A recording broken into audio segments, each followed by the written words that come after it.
So I'm like filming a project and I really want to look at water use in Denver and how it's changed what Denver looks like. So I just want to go to a couple spots and we can look at the differences in how water usage changed the landscape. So let's go to Wash Park first. Cool. Yeah. So we're in Washington Park neighborhood right now, behind one of their really big lakes. And you can tell, well, there's snow right now, but usually this is a very green park with a lot of water. And there's a lot of green parks, and a lot of golf courses, and a lot of grass around Denver. But I know that Denver gets like 14 inches of rain a year, which is technically a desert. So it doesn't make sense that these places which probably use 14 inches in a couple days of water can exist. So I'm really curious how we got to the point from what Denver probably used to look like, which obviously probably didn't have a lot of trees, to having this massive lake and all the trees and everything. Yeah, I should probably talk to my professor about it. I bet he could answer some questions for me. It's a good idea. Yeah. So can I just have you state your name and your position here at DU? Sure. Andrew Getz. I'm a professor in the Department of Geography and the Environment here at the University of Denver. The average precipitation in this area is somewhere in the range between 10 and 20 inches per year. And when you get that limited amount of rainfall, you do not have trees growing naturally. So it was really just a short grass prairie. So like what Rocky Mountain Arsenal is, I should probably explain that. It used to be obviously an arsenal. Did a lot of military testing there. And fortunately they decided once they were done with that to turn it into a wildlife refuge instead of housing or anything. So it's kind of left this really big patch of ground that is now becoming completely surrounded by suburban sprawl. And it's super weird. It's like 15,000 acres, just what's becoming in the middle of Denver. Like, this is all desert. Like, this is all prairie. There's not a whole lot. And it looks like we're like way outside of anywhere important. And then you look like right there. And it's just Denver. You can see this and it's a really good example of how stark the difference is between what like we've created over here and what the actual world looks like over there. And just Americans have gotten so good at painting a mirage, especially in the West Coast with all of our huge water projects, of what we think cities should look like, which is you want a lawn, you want a picket fence, you want all these things, you want big trees. And the reality, and as we have less and less water, is that we're not going to be able to have that reality anymore. Go from that, and then we go to the nasty ass suburban sprawl. Look at that shit. Well, the big change, of course, was the founding of the city of Denver and the migration of many people from eastern United States who were used to having lots of trees and green lawns. For many people who moved to Denver, that was their idea of what a city should look like. And so early on, there were plans to bring in a lot of water from the nearby streams, initially through what was called the city ditch that brought water in. And then eventually more and more water was brought in from farther away to be able to provide the needs for residents in metropolitan Denver.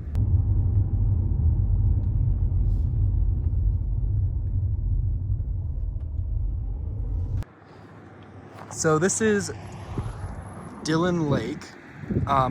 It's at about 9,500 feet above sea level. Right over there is the Continental Divide, meaning all the water on the side that we are right now flows to the west, down into the Colorado River. But Denver built a tunnel that goes for 25 miles all the way through these mountains right here to the other side and then down into Denver.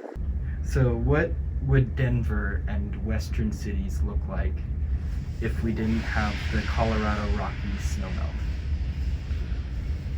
It would be a lot different if it weren't for the water diversion projects that have been constructed.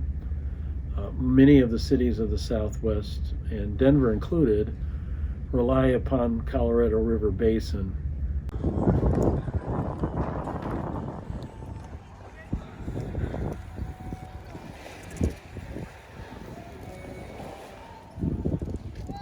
Okay, so I'm out here at Copper Mountain, Colorado. Definitely use this video as an excuse to go skiing on a Monday, but you know, that's pretty fun. That's okay. But I just wanted to talk about all the snow we see right now will eventually melt, run off, and work its way into the Colorado River and all the way down into the Baja California. And along that route, there's probably about 15 dams in the Colorado River and then hundreds more in the tributaries around it. But the snowmelt we see right here is what gives over 40 million people water. From anywhere from Denver to Phoenix to Las Vegas to LA. This snowmelt is what allows us to grow crops in the winter in Arizona, where agriculture would have always used to been impossible. The snowmelt also works its way all the way to Denver. So your nice watered lawn, or the grass at DU or Washington Park, all is 100% due to the snowmelt you see here. Unfortunately, even though it's snowing right now, this is one of the least snow years on record, and it's not coming at a good time, as this is one of the largest droughts in the last 1,200 years that the entire western U.S. is in. And we're quickly running out of water. And as people are soon realizing that this snowmelt is really important, and as it goes away, it's not just skiing that's affected, it's literally everything. So on that happy note, I'm gonna go keep skiing. How do you think climate change will affect future growth of Denver? Climate change can have a number of effects. First of all, of course, is going to be rising temperatures. What most models are suggesting is that we are likely to see less precipitation in this region, and since most of our water resources come from snow accumulating during winter months, that is going to have an impact on water supply. And with rising temperatures, what snow we do receive is going to melt faster and drain off quicker. It's one of the things that is a reality where it's not just something that's going to happen in the future, but it's already starting to happen now. Okay, so I wanted to end this video back where we started in Washington Park, because it's kind of crazy, now that I know the amount of, or the huge process that went into creating this green landscape from what used to be a barren prairie that had thousands of buffalo roaming on it and nothing else. It's pretty interesting though. Do you think it's turned out pretty well? It was super interesting. Did you make it about climate change? Just kind of make everything about climate change. Yeah, no, I definitely did do that. But everything is about climate change, so. We know. Yeah, well, okay.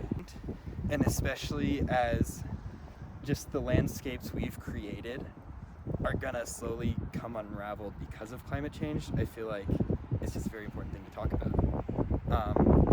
So yeah, I've been rambling and this is a long video, so I should end it here. But thank you very much for watching.